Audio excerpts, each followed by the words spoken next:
Baik, pada video kali ini saya akan mencoba berbagi pengalaman yang saya alami mengenai metode penyetahunan perhitungan PPh 21. Sewaktu saya kuliah, saya hanya mengetahui satu metode penyetahunan perhitungan PPh 21, yaitu yang diatur oleh pemerintah, yang dikeluarkan oleh Direktorat Jenderal Pajak melalui Kementerian Keuangan. Dan ketika saya memasuki dunia kerja, saya menemukan dua metode penyetahunan perhitungan PPh 21 yang biasa dipakai oleh konsultan pajak. Apa saja itu? Nanti saya akan jelaskan beserta dengan kelebihan dan kelemahan dari setiap metode penyetahunan tersebut. Oke, langsung aja.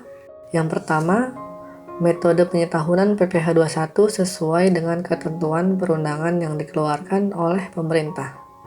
Pada saat video ini dibuat, saat ini berlaku per 16 PJ tahun 2016. Yang kedua, metode penyetahunan forecast. Artinya penyetahunan dengan cara memperkirakan penghasilan terakhir yang diperkirakan akan diterima dalam jumlah yang sama sampai akhir masa pajak berakhir. Yang ketiga, metode penyetahunan weighted average. Artinya penyetahunan dengan cara memperkirakan penghasilan rata-rata sebulan dengan mengalikan 12.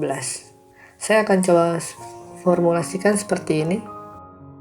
Penyetahunan sesuai pemerintah. Sebagai contoh, penghasilan bulan Maret 2022, maka penyetahunannya adalah dengan cara mengalihkan jumlah penghasilan neto sebulan dengan 12.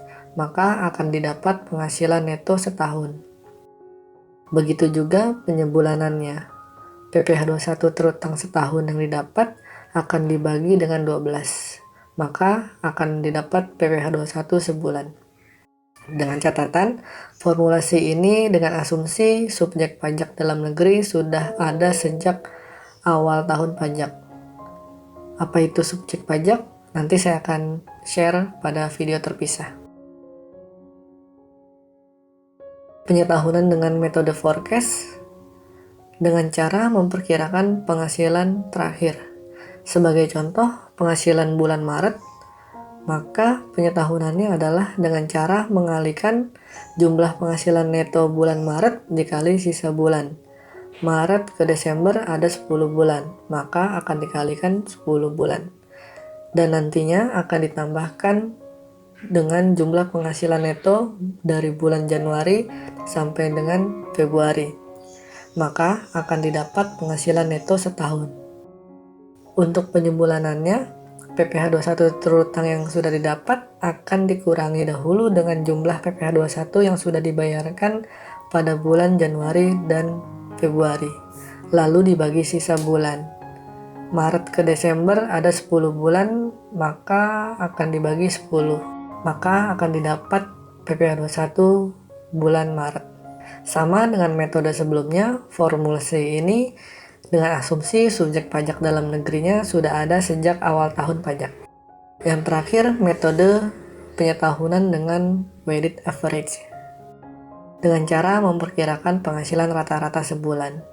Sebagai contoh yang sama, penghasilan bulan Maret, maka penyetahunannya adalah dengan cara menjumlahkan penghasilan neto dari bulan Januari, Februari, Maret, dan akan dibagi 3 supaya mendapatkan penghasilan rata-rata sebulan.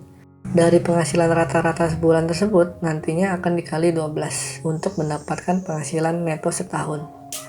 Untuk penyebulanannya sama seperti metode forecast, PPh 21 yang terutang setahun yang sudah didapat akan dikurangi dahulu dengan jumlah PPh 21 yang sudah dibayarkan pada bulan Januari sampai dengan Februari, lalu dibagi dengan sisa bulan, yakni 10 bulan dari Maret ke Desember itu ada 10 bulan ya.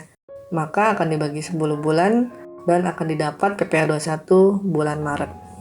Sama dengan metode sebelumnya, formulasi ini dengan asumsi subjek pajak dalam negeri sudah ada sejak awal tahun pajak. Sekian pengetahuan yang bisa saya bagi untuk kali ini. Silakan subscribe dan share supaya tidak ketinggalan materi seputar PPh 21 yang menarik lainnya. Jangan bosan belajar hal baru supaya kamu tak tergantikan. Oke, terima kasih.